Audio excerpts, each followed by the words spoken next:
Magandang araw po sa lahat. Sasagutin lang po natin ang katanungan ni Mr. Ricardo Nayahan. Ilang taon ka po ba mag-army bago ka makapag-training ng Scout Ranger?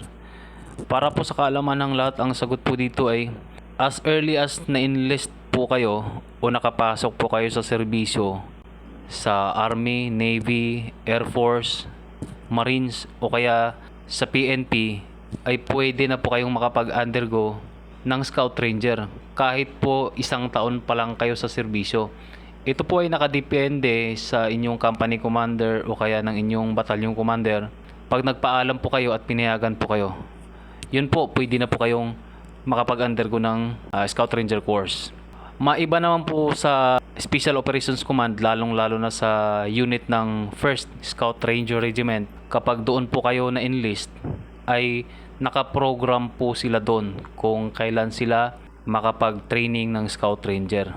Yun po yung kaibahan. Pag doon po kayo na-enlist sa FSRR, ay pinoprogram po nila yung mga tropa nila doon. Iba po sa infantry battalions o kaya sa PNP. As early as na-enlist na po kayo at nagpaalam po kayo at pinayagan po kayo, ay makakapag-undergo na po kayo ng Scout Ranger. Para sa dagdag na katanungan, na mag-DM lang po kayo at sasagutin po natin sa abot ng ating makakaya. Sana po ay nasagot ko ang inyong katanungan. Maraming salamat po.